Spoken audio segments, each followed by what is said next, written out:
Hello viewers, welcome to 6JVR Jamalapuram వారి రత్నాంజలి. గత 32 సంవత్సరాలుగా జ్యోతిష్యం అలాగే రత్నశాస్త్రం మీద ఆసక్తితో శ్రీ సాయి జ్యోతిష్యాలయాన్ని స్థాపించి కాలక్రమేణా 6JVR జమలాపురం వారి రత్నాంజలిగా పేరు మార్చి లక్షలాది మంది ప్రజలకు జ్యోతిష్యం పట్ల అలాగే రత్నశాస్త్రం పట్ల అవగాహన కల్పిస్తున్నటువంటి శ్రీ లక్ష్మీ గణపతిరావు జమలాపురం గారు ఈరోజు మనతో పాటున్నారండి. ఆయన జమాలజిస్ట్, ఆస్ట్రాలజిస్ట్ అండ్ అలాగే న్యూమరాలజిస్ట్ కూడా. భూమి తన చుట్టూ తాను తిరుగుతూ సూర్యుని చుట్టూ తిరుగుతుంది. ఎస్, అది ఎంత నిజమో మా 6JVR భూగోళం చుట్టూ తిరుగుతుంది. ఒక్క ఇండియాలో మాత్రమే కాదు, Bangkok, south Africa, Australia, Sri Lanka ఇలా ఎన్నో దేశాల నుంచి సేకరించిన స్వచ్ఛమైన జాతి రత్నాలని సేకరించి మీకోసం ఎల్బీ నగర్లో ఉన్నటువంటి 6JVRలో పొందుపరుస్తుంది. మరి ఇంకెందుకు ఆలస్యం, వెంటనే 6JVRకి విచ్చేయండి. మీకు కావాల్సినటువంటి స్వచ్ఛమైన జాతి రత్నాలని అతి తక్కువ ప్రైస్లో పొందండి. మరి మా అడ్రస్ 6JVR జమలాపురం వారి Ratnanjali, Kakatiya colony, road number 7B, LB Nagar, Hyderabad. Phone number 9705257180. Bengaluru అనగానే గుర్తొచ్చేది మైసూర్ ప్యాలెస్, ఆగ్రా అనగానే గుర్తొచ్చేది తాజ్ మహల్, హైదరాబాద్ అనగానే గుర్తొచ్చేది చార్మినార్. అలాగే మన తెలంగాణ స్టేట్ మొత్తంలో ఎక్స్క్లూజివ్లీ జెమ్ షోరూమ్ కి ఒకే ఒక ల్యాండ్ మార్క్ 6JVR. అవునండి, ఇది జెమ్ షోరూమ్ మాత్రమే కాదు, జెమ్స్ మ్యూజియం లా ఉంటుంది. మరి గత 32 సంవత్సరాలుగా ఎన్నో దేశాల నుంచి స్వీకరించిన స్వచ్ఛమైన జాతి రత్నాలని మీకోసం 6JVRలో పొందుపరిచింది. మరి ఇంకెందుకు ఆలస్యం, వెంటనే 6JVR షాప్ ని విజిట్ చేయండి. మీకు కావాల్సినటువంటి స్వచ్ఛమైన జాతి రత్నాలని అతి తక్కువ ప్రైస్ లో పొందండి. మరి మా address LB Nagar, Kakatiya colony, road number 7B, Hyderabad. మా ఫోన్ నంబర్ 9705257180. నమస్కారం సార్. నమస్కారం సార్, ఇంతకు ముందు ఎపిసోడ్స్ లో మనకి జెమ్స్ గురించి అండ్ అలాగే రుద్రాక్షల గురించి తెలియజేశారు. అలాగే వాటి యొక్క విశిష్టత గురించి కూడా మన ప్రేక్షకులకి చాలా క్లియర్ గా అండ్ అలాగే క్లుప్తంగా తెలియజేశారు. అలాగే సార్, కొంతమంది పూజ గదిల్లో అలాగే గుళ్ళల్లో కూడా మనం ఎక్కువగా చూస్తూ ఉంటాం సార్, శంఖం ఎక్కువగా పెడుతూ ఉంటారు, శంఖాలకు పూజ చేస్తూ ఉంటారు. ఎక్కువగా అయితే మనకి శివుడికి ఎక్కువగా శంఖం ముందు పెట్టి పూజ చేస్తూ ఉంటారు. సార్, ఈ శంఖాలలో కూడా దక్షిణావృత శంఖం అని చెప్పి అంటుంటారు సార్. అది చాలా రేర్ గా ఉంటుంది, ఎక్కువగా లభించదు, చాలా అంటే అరుదుగా ఉండేటటువంటి శంఖం. అది ఎవరికైనా దక్కింది అంటే అది అదృష్టమే అని చెప్పి కూడా అంటున్నారు. సో మరి నిజంగానే ఈ దక్షిణావృత శంఖం అనేది అసలు కనిపించదా? ఒకవేళ ఉంటే గనక అది నిజంగానే పూజ చేసుకోవడం మంచిదే అంటారా? అలాగే ఇటువంటి శంఖాలు, ఈ దక్షిణావృత కాకుండా మామూలుగా ఏదైనా శంఖాలను తీసుకొచ్చి ఇంట్లో పెట్టి పూజ చేసేటప్పుడు ఎటువంటి నియమాలని పాటించాలి? తప్పకుండా మంచి టాపిక్ అమ్మా.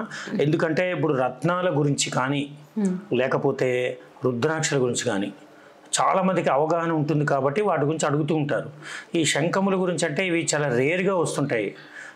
రేర్గా గుళ్ళల్లో ఇప్పుడు ఏంటంటే రుద్రాక్షలు అనుకోండి, ఇన్ని మాలలు వేసుకుంటారు, రాళ్ళు వేళ్ళకి వేసుకుంటారు, కనిపిస్తుంటుంది ఐడెంటిఫికేషన్. కానీ ఇవి పూజా మందిరాలు లోపల పెట్టుకోవడం తక్కువగా యూజ్ చేస్తారు. సో కాబట్టి దీని మీద వాళ్ళు అడిగేవాళ్ళు కూడా తక్కువ. కానీ కొంతమంది మాత్రం ఈ మధ్య భక్తి బాగా పెరిగింది, జనాలకు కూడా రకరకాల పూజలకు అలవాటయ్యారు.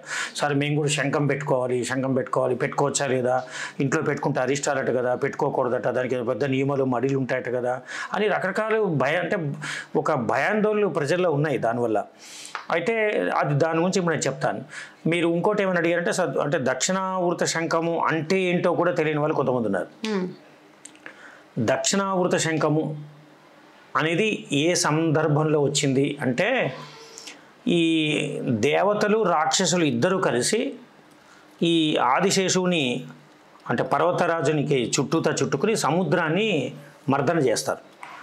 సముద్ర మర్దనం చేస్తున్నప్పుడు దాంట్లో ఈ విషం ఉత్పన్నం అవుతుంటే ఆ విషం ఉత్పన్నమైన విషాన్ని శివుడు గరళంలో మింగాడని చెప్పి కూడా మనం చెప్తుంటాం. అంటే శివుడు విషాన్ని తీసుకున్నాడు, దేవతలు కొన్ని పంచుకున్నారు అండ్ రాక్షసులు కొన్ని పంచుకున్నారు. ఏంటి అంటే దాంట్లో పాటు ఈ విషంతో పాటు ఈ సముద్రాన్ని మదనం చేస్తున్నప్పుడు దాంట్లోంచే లక్ష్మీదేవి ఉద్భవించింది, దాంట్లోంచే కామధేను ఉద్భవించింది, దాంట్లోంచే కల్పవృక్షం ఉద్భవించింది. ఇలా రకరకాల ఎన్నో ఆభరణాలు ఉద్భవించాయి, ఆయుధాలు ఉద్భవించాయి, రకరకాలుగా ఉద్భవిస్తూ వచ్చాయి. అయితే దాన్ని ఏం చేశారంటే దేవతలు కొన్ని, రాక్షసులు కొన్ని, ఎందుకంటే సహకరించారు కాబట్టి మర్దనానికి ఒక దేవతలతోనే కంప్లీట్ కాదు, రాక్షసులు కూడా ఉండాలనే ఉద్దేశంతో వాళ్ళు చేసుకున్నారు. అయితే ఇది వచ్చినది అందరూ పంచుకున్నారు. ఒక్కొక్క దేవుడు ఒక్కొక్క సముద్రంలోంచి ఉద్భవించినవన్నీ పంచుకున్నారు. సముద్ర గర్భంలోంచి మదించబడ్డం వల్ల వచ్చినటువంటివన్నీ కూడా పంచుకున్నారు. ఆ పంచుకున్న సందర్భంలో లక్ష్మీదేవిని ఎవరు తీసుకున్నారు? శ్రీమన్నారాయణుడు స్వీకరించి విష్ణుమూర్తి భార్యగా స్వీకరించాడు. మరి లక్ష్మీదేవితో పాటు భూమిలో అంటే సముద్రం నుంచి ఉద్భవించినటువంటిది అంటే లక్ష్మీదేవితో పాటు ఒక చేతిలో ఆయుధాలని ఒక చేతిలో ఏం చేసిందంటే ఇలా ముడుచుకుని ఉంది. ఏం ముడుచుకుని ఉంది? దక్షిణ హస్తము అంటే కుడి చేయి. అంటే సూర్యుడి వైపు మనం ముఖం పెట్టినప్పుడు దక్షిణ భాగంలో ఉన్నటువంటి కుడి చేయి. అంటే లక్ష్మీదేవి యొక్క కుడి చేతిలో దక్షిణ హస్తములో ఆవృతం అంటే నిగుడు అంటే లోపట ఇమర్చబడి ఉండడం ఆవృతం. దక్షిణ హస్తంలో ఆవృతమై అంటే ఇమిడిపోయి ఉన్నటువంటి శంఖమును దక్షిణావృత శంఖం అంటారు. అంటే దక్షిణ హస్తంలో ఇలా పట్టుకుంటే ఇమిడిపోవాలి లోపట, దాన్ని మనం దక్షిణావృత ఆ శంఖంతో వచ్చిందనమాట. అయితే అందరికీ అన్ని పంచుతున్నప్పుడు అగ్నిదేవుడు ఏం చేశాడంటే నాకు ఆవిడ చేతిలో దాచుకుంది, ఆ దాచుకుంది నాకు కావాలి అని అంటే తీసి చూస్తే అందులో శంఖం ఉంది. సరే ఆ శంఖాన్ని ఆవిడ తీసుకు. అయితే ఈ లక్ష్మీదేవితో పాటు సమానంగా సముద్ర గర్భంలోంచి ఉద్భవించాడు కాబట్టి ఆ దక్షిణావృత శంఖమును ఏమంటుంటారంటే సహోదరుడు అంటే లక్ష్మీ సహోదరుడు. ఇప్పుడు మనం లక్ష్మీదేవికి సిస్టర్ ఉంటుంది, జ్యేష్ఠదేవి అని అంటుంటాం, కానీ సోదరుడు ఎవరు అంటే ఈ దక్షిణావృత శంఖం అంటే సమానంగా ఉద్భవించాడు అని తన అగ్నిదేవుడు స్వీకరిస్తాడు. తను క్లియర్గా అర్థం కదమ్మా. సో దక్షిణ హస్తంలో ఇమిడిపోయి ఉంటుంది కాబట్టి దాన్ని దక్షిణావృత శంఖము అంటుంటారు. అయితే ఆ శంఖాన్ని ఏం చేస్తాడంటే అగ్నిదేవుడు స్వీకరించేస్తాడు. అయితే విష్ణుమూర్తికి అంటే విష్ణుమూర్తి కృష్ణుడు కూడా విష్ణుమూర్తి స్వరూపమే కదా. సో ఆయనకి ఎప్పుడు కూడా ఒకటి గుణం ఉంటుంది విష్ణుమూర్తికి, ఎవరన్నా ఏదైనా వరాలు తీసుకున్నా పొందినా తిరిగి వాళ్ళ నుంచి అవి పొందేస్తాడు తను ఎంబడే. ఎందుకంటే వాడిని అవతల వాడిని ఎక్కువ చేయడు. అభిమన్యుడు గర్భంలో ఉండి అన్నీ నేర్చుకుంటున్నప్పుడు ఏం చేశాడు, వీడు నన్ను మించిన వాడు అవుతాడేమో అని చెప్పి మధ్యలో డిస్టర్బెన్స్ చేసి ఆ కథ వినివ్వకుండానే బయటికి తీసుకొస్తాడు. కాబట్టి అభిమన్యుడికి సగం యుద్ధం వరకే తెలుసు, మిగతావి తెలియదు. పద్మవ్యూహంలో పోవడానికి అంటే విననీయకుండా చేస్తాడు. ఇలా కొన్ని పనులు కృష్ణుడు చేస్తుంటాడు. విష్ణు మాయ అంటే సగంలో ఆపేయడం అనేది విష్ణు మాయ, సగంలో చేస్తాడు.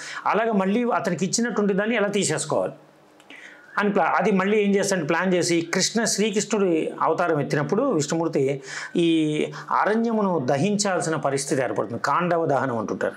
అంటే అర్జునుడు కృష్ణుడు వెళ్ళి మొత్తం వనాన్ని దహనం చేస్తారన్నమాట. అయితే ఎందుకంటే ఒక దాని పారదోరాలంటే ఈ అడవి అంతా అంటుకుపోతే కానీ కాదంటే ఈ అడవిని అంటపెట్టాలంటే మామూలుతో కాదు, శక్తి చాలదు. అంటే అప్పుడు ఏం చేయాల్సి వస్తుందంటే ఇప్పుడు సరే నాయన కృష్ణ పరమాత్మ నువ్వే రక్షించాలంటే సరే వస్తామని చెప్పి ఏం చేస్తాడు కృష్ణుడు అర్జునుడు ఇద్దరు కలిసి వెళ్తారు. అక్కడికి వెళ్ళిన తర్వాత రిక్తహస్తంతో ఏవీ లేని ఉత్తి ఖాళీ చేతులతో వెళ్తారు. వెళ్ళిన తర్వాత వచ్చారా అని చెప్పని ఏమిటి అంటే మేము వచ్చాం, నువ్వే ఏదైనా ఇస్తే మేము దాన్ని బట్టి కొడతాం, దాని లేదు ఏదో చేసేస్తాం చెప్పని అన్న తర్వాత అలా వచ్చారని అప్పటికప్పుడు అగ్నిదేవుడు ఏం చేస్తాడంటే కొన్ని బాణములు అవి అర్జునుడికి ఇస్తాడు. ఇంకేమి ఇవ్వాలో తెలియక అర్జునుడికి అటు ఇటు ఆలోచించే అగ్నిదేవుడు ఏం చేస్తాడంటే శంఖం ఉంది నా దగ్గర, ఇది నీకు ఏదైనా ఉపయోగపడతామో తీసుకొని శంఖాన్ని ఇచ్చేస్తాడు కృష్ణుడికి. శుభ్రంగా కృష్ణుడు స్వీకరిస్తాడు. అర్థమైంది కదా. అంటే మళ్ళీ ఎలా వెళ్ళింది, మళ్ళీ ఆ మాయలో కృష్ణుడి రూపంలో మళ్ళీ ఆ దక్షిణావృత శంఖాన్ని స్వీకరించేస్తాడు. అయితే దాంతోనే ఆ శంఖారావు ఊతే మొత్తం యుద్ధానికి కానీ అన్నిటికీ వాడాడు ఆయన. ఆ సౌండ్ వినిపిస్తున్నంతసేపు దహనం జరుగుతూనే ఉంటుందన్నమాట. అంతసేపు చేసి ఆ శక్తి ఎనర్జీ అంటే పారదోలడం అనేది. ఇప్పుడు మనం నిప్పి ఇక్కడ పెట్టామనుకోండి కొద్ది దూరం అంటుకుంటుంది, గాలి అయిపోతుంది కదా. కానీ అలా పారదోలుతుండే శబ్దానికి తరంగానికి వెళ్ళిపోతుండాలి అక్కడ దాకా దహనం చేసి అట్లా చేశాడు. ఆ తర్వాత నుంచి కృష్ణుడే దాన్ని కైవసం చేసుకున్నాడు. అర్థం కదా. సో ఇలాగ మనం ఎంతో జాంబవంతో చేసుకునేటప్పుడు ఆ మనీని ఎత్తుకొచ్చేసాడు. కృష్ణుడు ఎక్కడ పోయినా విలువైంది పోయిందంటే మళ్ళీ తెచ్చేస్తాడు శుభ్రంగా పోయి. అలాగే విష్ణుమూర్తి మళ్ళీ తిరిగి తన లక్ష్మీదేవి చేతిలోంచి వచ్చిన సోదరుని మళ్ళీ తెచ్చేసుకున్నాడు శుభ్రంగా. ఇది దక్షిణావృతం యొక్క ఇది. సో ఆయన నిజమైన అంటే అది స్వచ్ఛమైనది ఎక్కడన్నా ఉంటే దాన్ని మళ్ళీ విష్ణుమూర్తి కైవసం చేసేసుకుంటుంటాడు శంకులు. ఓకే, మరి భక్తులకు సౌలభ్యం ఎట్లా? కాబట్టి ఈ నారదుడు ఆయన్ని వరం కోరుతాడు. నారదుడు ఎప్పుడు కూడా ప్రజా సంక్షేమం కోరుకుంటూ లోక సంచారం చేస్తూ నాయన భూలోకంలో మరి బాణులందరూ బాధల్లో ఉన్నారు, మరి వాళ్ళకి ఏదైనా ఇవ్వండి అంటే ఒకసారి సత్యనారాయణ వ్రత కథ చెప్పడం ఇలా రకరకాలు చేస్తుంటారు కదా, నా భక్తులు ఇది చేసుకుంటే బాగుంటుందని చెప్పాడు నారదుడికని. అలాగా ఆయన నారదుడి యొక్క కోరిక మేరకు నారాయణుడు ఏం చేశాడంటే రామేశ్వరంలో ఉన్నటువంటి నదికి అంటే సముద్రానికి ఈ వరం ఇచ్చాడు. ఏం వరం అంటే అందులో ఉద్భవించినటువంటి నారాయణ స్వరూపమైన మా శంఖములు అక్కడ ఉంటాయి, దాన్ని స్వీకరించి వాళ్ళు ఆ ఫలితాన్ని పొందొచ్చు, పూజా ఫలితాన్ని పొందొచ్చు. ఏదైతే దక్షిణావృత శంఖం ఉందో దాని ఫలితాలు దానికి కూడా లభ్యమవుతాయి నారాయణుడు అయ్యే ఇదని చెప్పేది. నన్ను ప్రార్థించబట్టి నీకు అది వరమిస్తాను పొమ్మంటాడు. ఆ తర్వాత నుంచి రామేశ్వరం దగ్గర నుంచే ఇవి మనకి all over world wide supply అవ్వాలి ప్రపంచవ్యాప్తంగా. ఓకే, ఆ వరాన్ని పొందినటువంటి శ్రీమన్ విష్ణుమూర్తి వరం పొందినటువంటి ఏ ప్లేస్ ఇది. అక్కడి నుంచి మనం బయటికి వస్తాయన్నమాట. అయితే అందుకే శ్రీ మహావిష్ణువు శంఖములని, తర్వాత దక్షిణావృత శంఖములని ఇలా రకరకాలుగా ఉంటాయి. చాలామంది అక్కడికి వెళ్ళిన తర్వాత మనం రామేశ్వరం లాంటి టెంపుల్ దగ్గర అక్కడికి వెళ్ళామనుకోండి, ఈ శంఖములు అమ్మే చోట ఇంతింత పెద్ద పెద్ద శంఖులు ఉంటుంటాయి, పెద్ద పెద్దవి డిస్ప్లే చేస్తుంటారు. అవి పెడితే ఫలితం లేదు. దాని అర్థం ఏంటంటే ఆవృతం అవ్వాలి, అంటే చేతిలో ఇమిడిపోయేటువంటి శంఖములకు మాత్రమే పుణ్య ఫలితం తగ్గుతుంది. ఓకే, అంటే దాన్ని ఇట్లా గుప్పెట్లో పెట్టుకోవాలి, బహిర్గతంగా పెద్ద కాదు, అంటే చాలా పవర్ఫుల్. అర్థమైందా లేదా? అంటే బయట తీసామంటే అది గుప్పెట్లో ఇమిడిపోవాలి, లేదా ఏం జరగాలి అంటే నీళ్ళలో పెట్టి ఉంచాలి, లేదా ట్రావెల్ చేయాలంటే ఏం చేయాలంటే పట్టుబట్టలో కానీ పసుపు బట్టలో కానీ చుట్టి దాని చేతిలో పట్టుకుని తీసుకెళ్ళాలి. అంతటి ఫలం ఆ శంఖములకు ఉంటాయన్నమాట. అయితే వీటిని ఈ దక్షిణావృత శంఖములు రామేశ్వరం పరిసర ప్రాంతాల నుంచి వస్తాయి కాబట్టి అది భారతదేశం అంతా కూడా సప్లై కావడం చాలా కష్టం కాబట్టి చాలా రేరుగా వస్తుంటాయి. ఎప్పుడో ఒకసారి 2 ఏళ్ళకి 3 ఏళ్ళకి ఒకసారి నీళ్ళలో కొట్టుకుంటూ వచ్చి, అంటే బయట మామూలు శంఖములు చాలా ఉంటుంటాయి, అవి కావు. అంటే ఈ దక్షిణావృత శంఖం అంటే ఎందుకంటే ఈ చేతులు ఇలా పట్టుకున్నప్పుడు దాని కాలవ ప్రవాహం, ఇప్పుడు మనం ఎలా పెట్టాలి అంటే నీళ్ళు ఎలా పోస్తాం, ఇలా పట్టుకుని ఇలా పోయాలి. ఎప్పుడు కూడా పూజలకి అగ్నిలో మనం ఆహుతి చేసిన ఇలా అంటాం, అంటే ఇలా వేయాలి. ఇలా వేయాలంటే దక్షిణావృతాన్ని ఇలా పట్టుకున్నాం అనుకోండి, అంటే శంఖంలో ఇలా వేళ్ళు ఇలా మలితమై మనం ఇలా అనాలి, అంటే దార కూడా ఇలా ఉండాలి. ఓకే, అది దక్షిణావృతం. అదే ఈ హస్తంలో ఉందనుకోండి, దార ఇటు సైడ్ వస్తుంది, అంటే ఇటు సైడ్ ఉన్నది మాత్రమే ఫలితం ఉంటుంది. ఎందుకంటే అమ్మవారు కూడా ఇటు సైడే పట్టుకుంది, విష్ణుమూర్తి కూడా ఇటు నుంచే స్వీకరించాడు.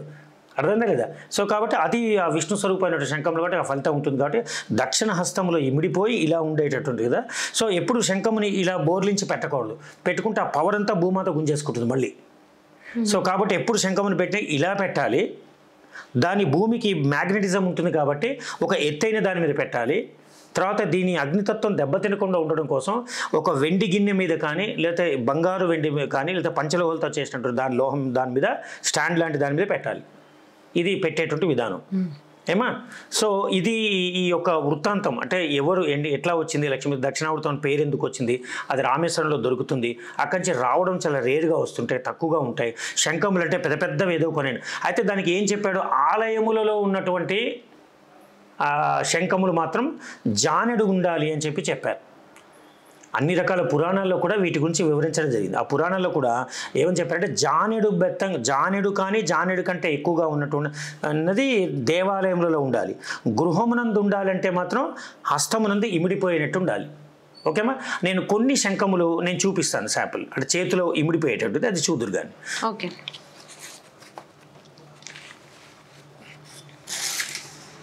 ఇదిగోండి. ఇప్పుడు ఇక్కడ చూడండి శంఖములు ఉన్నాయి. ఈ శంఖములను మనం ఏం చేస్తుంటాం అంటే, ఇది దక్షిణావృత శంఖం, చాలా అరుదుగా దొరుకుతుంది. ఎలాగా, మన దక్షిణ హస్తములో ఇలా తీసుకుని, ఇప్పుడు నేను వేలుతో ఇలా అనాలన్నాను కదా, అంటే చూడండి కరెక్ట్ ఉందా, అంటే వేలు ఇటు ముడుచుకుంటుంది, కన్నం ఇటు ఉంటుంది, దారి ఇటు పడుతుంది. ఓకే, దక్షిణావృత శంఖము చూడండి. అంటే దక్షిణ హస్తములో ఇలా పట్టుకుని మనం అభిషేకానికి ఇలా దార పోస్తున్నప్పుడు కాలువ ఇట్టించి ప్రవహించాలి ఇలాగా. దీన్ని దక్షిణావృత శంఖము అంటారు. ఇది చాలా అరుదైనటువంటి పీస్ అన్నమాట. సో ఇది రకరకాల రంగుల్లో కూడా వస్తుంది. ఇలా ఎరుపు రంగు చారలుగా ఉంటుంది. దీన్ని మనం విష్ణు స్వరూపం అంటాం. దీన్ని లక్ష్మీదేవి స్వరూపం, ప్యూర్ తెల్లగా ఉంటుంది. ఇదిగోండి దక్షిణావృత శంఖములు. ఇది చాలా అంటే వేల మీద విలువ చేసి ఉంటుందండి. ఇది దక్షిణావృత శంఖములు క్లియర్గా చూపించడం జరుగుతుంది. చాలామంది శంఖములు ఈ అమ్మే షాప్స్లలో కానీ పూజా స్టోర్స్లో కానీ ఈ డిఫరెంట్ చెప్పరు. మీకు నచ్చిన శంఖం తీసుకోండి అని మీ మీద వదిలేస్తారు. ఇది దక్షిణావృతం అంటే ఆ దక్షిణావృతమే అంటారు. ఎందుకంటే నమ్మేసి అవును సార్ శంఖం ఇదే అంటారు. కానీ మన దక్షిణావృతం అంటే ఏంటంటే వీళ్ళకి కూడా తెలవాలి కదా. అందుకే నేను చెప్పాను దక్షిణ హస్తములు ఉండాలి. ఇమిడిపోయినటువంటిది, ఇప్పుడు చూడేది ఇది ఇమిడిపోయేటట్టు ఉంది. సో ఇది నిజమైనవి, ఇమ్మడకుండా పెద్దగా ఉండకూడదు. ఒకవేళ జానెడు కంటే అంటే జానెడుగా ఇవి ఉంటాయి. ఇవి దేనికి పనికి వస్తాయంటే ఇది కూడా చూడండి దక్షిణావృతం. ఇది పెద్దగా ఉంటాయి. ఈ పెద్దగా ఉన్నటువంటి వీటిని ఏమిటంటే మనం ఆలయములందు బాగుంటుంది. ఎవరైనా చిన్న గుళ్ళల్లో వాళ్ళు మా దగ్గరికి వచ్చి సార్ మా గుళ్ళో కావాలి ఒక శంఖం తీసుకెళ్తుంటారు. ఇది గుళ్ళల్లోకి ఇలాంటిది ఇస్తాం. చిన్నది మాత్రం కేవలం ఇలా ఇలా పెట్టి ఇలా దక్షిణావృత శంఖం. ఇది ఆలయములకు పనికొస్తాయి, ఇవి గృహమునందు పనికొస్తాయి. నేను ముందే చెప్పాను, ఇలా బోర్లించి పెట్టకూడదు పూజా మందిరంలో. దీని పూజ చేసిన తత్వం అంతా మ్యాగ్నెటిజం భూమి గుంజేసుకుంటుంది. దీన్ని ఇలాగే పెట్టాలి. ఓకే, తర్వాత ఇలాగే పెట్టాలి. వెండి సింహాసనం మీద కానీ, బంగారు సింహాసనం కానీ, లేదా మామూలు వాళ్ళు పంచలోహంతో చేసిన సింహాసనం మీద కానీ, అథవా కనీసం ఒక ఇత్తడి సింహాసనం టైప్ అని చేసి దాని మీద పెట్టాలి. పెడితే ఇలా ఇలా పెట్టాలన్నమాట, పైకి వచ్చేట్టుగా పెట్టాలి. తర్వాత ఎక్కడికైనా తీసుకెళ్ళాలంటే పసుపు వస్త్రంతో కానీ, లేకపోతే పట్టు వస్త్రంతో కానీ గుప్పెట్లో పెట్టుకుని వెళ్ళి మనం ఈ ఇంట్లోంచి ఇంకో ఇంటికి వెళ్తే అక్కడ పూజ చేసుకోవచ్చు. ఇలా ఎక్కడికి వెళ్ళినా కూడా అలా తీసుకెళ్లేటప్పుడు దీన్ని వస్త్రంలో తీసుకొని వెళ్ళాలి. ఇవి నిజమని. బయట ఈ టైపు మాత్రమే దయచేసి తీసుకోండి, చేతిలో ఇమ్మడాలి. ఇవి గృహంలో పనికొస్తాయి. దీంట్లో గృహంలో పెట్టి పూజ చేయడం వల్ల ఏంటి ఇంకా ఫలితం ఏంటి? మనకి పూజా ఫలితం అంటే మనం శివలింగానికి అభిషేకం చేయాలన్నా కూడా మనం మామూలుగా చెంచాతోనో చేత్తోనో ఉద్దంతో చేయడం కంటే ఈ దక్షిణావృత శంఖంతో కనుక ఇలా అభిషేకిస్తే మహాపుణ్యం. అలాగే విష్ణుమూర్తి ఈ సాలగ్రామాల్లో సంతాన సాలగ్రామాలు అని చెప్పి ఉంటాయి, నరసింహ సాలగ్రామాలు ఉంటాయి. సాలగ్రామాలను కూడా తడుపుతూ ఉండాలి, ఎప్పుడు అభిషేకిస్తూ ఉండాలి. వాటిని చేత్తో చేయడం కంటే కూడా ఈ లక్ష్మీ ప్రతీక అయినటువంటి వీటితో అభిషేకిస్తున్నట్లయితే వాళ్ళకి చాలా బాగా పుణ్య ఫలితాలు దక్కుతుంటాయి. తర్వాత అభిషేకించిన తర్వాత కొద్దిపాటి జలాన్ని ఈ శంఖంలోనే ఉంచి దాన్ని ఉచ్చస్థితిలో పెట్టించాలి. అద్భుతమైనటువంటి ఫలితాలు ఉంటుంటాయి. ఇంట్లో ఎవరన్నా వృద్ధులు అనారోగ్యంతో ఉన్నప్పుడు దీంట్లో పట్టినటువంటి జలాన్ని వాళ్ళ నోట్లోకి పోస్తే వాళ్ళ వ్యాధి తగ్గుతుంది అని చెప్పి పురాణాలు చెప్తున్నాయి. ఎవరన్నా కాలం చేస్తే చనిపోయినప్పుడు నోట్లో కొంచెం బియ్యం వేస్తారు కదా పడుకోబెట్టి శవాన్ని, ఇలా మామూలు బియ్యం కాకుండా ఈ దక్షిణావృత శంఖముతో ఉన్నటువంటి నీళ్ళని తీసుకొచ్చి ఆ నీళ్లలో చిటికెడు ఉప్పు, చిటికెడు పంచదార, చిటికెడు బియ్యం, చిటికెడు ఉప్పు, చిటికెడు పంచదార దీంట్లో వేసి ఆ నీళ్లతో పాటు కనుక ఆ శవానికి కనుక అంటే ఆ బాడీకి దేహానికి మరణించినటువంటి దేహానికి నోట్లో పోసినట్టయితే ఈ దక్షిణావృత శంఖంతో వాళ్ళకి పునర్జన్మనస్యతి అంటే మరో జన్మ ఉండదు, సాక్షాత్తు శివకైంకర్యం పొందుతారు వాళ్ళు. అద్భుతం. విష్ణులోకం కానీ శివలోకం కానీ వాళ్ళు చేరేటువంటి అవకాశం ఉంటుంది. వాళ్ళు బతుకున్నప్పుడు చేసినటువంటి పాపాలని హరించబడతాయి అని చెప్పి ఈ శాస్త్రాల్లో చెప్పబడింది అనమాట. సో ఇంత పుణ్య ఫలితం కలిగినటువంటి వాటిని డూప్లికేట్లు ఎక్కడ తీసుకోకూడదు. దీంట్లో సిమెంట్ ముద్దలతో తయారు చేసే ఉంటాయి, సున్నం ముద్దలతో తయారు చేసే ఉంటాయి. అవి మనకి తెలిసిపోతుంటాయి. ఎట్లా అంటే కొద్దిగా గీకుతే సున్నంలాగా పడిపోతూ ఉంటుంది. ఇప్పుడు దీన్ని కూడా గీకుతే పడుతుంది, కానీ పెంకు ముక్కలా పడుతుంది. అవి అలా పడవు. సున్నం ముద్ద గట్టిగా ఉన్నంతసేపే ఉంటుంది. సున్నం ముద్ద అలాంటి మోసపోయినవి కొనుక్కోకూడదు. సో అందుగురించి మీరు ఎప్పుడైనా ఏ సందేహం ఉన్నా మా 6JVR మన షోరూమ్ కనుక వచ్చినట్లయితే దీని మీద ఇంకా మీకు కలిగినటువంటి సందేహాలకి, ఎందుకంటే సమయాభావం తక్కువగా ఉండడం వల్ల వీడియోలో చెప్పడం కన్నా కూడా వాళ్ళు వచ్చినట్లయితే ఇంకా వేదోక్తిగా ఎన్నో విషయాల్ని మేము వాళ్ళకి ఎక్స్ప్లెయిన్ చేస్తాం. సో ఇది ఇలాంటివి తీసుకున్నట్లయితే మీకు చాలా బాగా పని జరుగుతుందని చెప్పి చెప్పడం జరుగుతూ ఉంది. ఏమా? Okay sir, thank you so much sir. అంటే శంఖాల్లో కూడా ఇన్ని రకాలు ఉంటాయి. సో దీనిని అంటే పురాణాల నుంచి అసలు ఎలా వచ్చింది అనేది కూడా చాలా క్లియర్గా చెప్పినందుకు ధన్యవాదాలు సార్. చూసారు కదండి, దక్షిణావృత శంఖం అనేది ఎలా వచ్చింది, అసలు దాని యొక్క విశిష్టత గురించి సార్ చక్కగా వివరించారు. ఒకవేళ ఈ శంఖాల గురించి ఏమైనా తెలుసుకోవాలి అనుకుంటే మీరు ఖచ్చితంగా 6JVRకి విజిట్ చేయండి. ఎందుకంటే మీకు క్లియర్గా మీ ముందే ఒకసారి టెస్ట్ చేసి మరి చూపించడం కూడా జరుగుతుంది. ఎందుకంటే ఇక్కడ అన్నీ కూడా ఒరిజినలే ఉంటుందండి, అస్సలు డూప్లికేట్ అనేది ఉండదు. ఎందుకంటే మీకు మీ కళ్ళ ముందే మీకు టెస్ట్ చేసి ల్యాబ్ రిపోర్ట్తో సహా ఇవ్వడం జరుగుతుంది. మరి ఇంకెందుకు ఆలస్యం, వెంటనే 6JVRని విజిట్ చేయండి. ఒకవేళ దూరంగా ఉన్న వాళ్ళైతే డోంట్ వరీ, ఎందుకంటే కింద స్క్రోల్ అవుతున్నటువంటి నెంబర్ని కాంటాక్ట్ చేసి అపాయింట్మెంట్ తీసుకున్నారనుకోండి, వెంటనే మీకు ఉన్నటువంటి సందేహాలన్నింటినీ కూడా నివృత్తి చేసుకోవచ్చు. మరి ఇంకెందుకు ఆలస్యం, వెంటనే ఈ వీడియో మీకు నచ్చినట్లయితే లైక్ చేయండి, షేర్ చేయండి. మరిన్ని వీడియోస్ కోసం మా ఛానల్ని సబ్స్క్రైబ్ చేయండి. Thank you.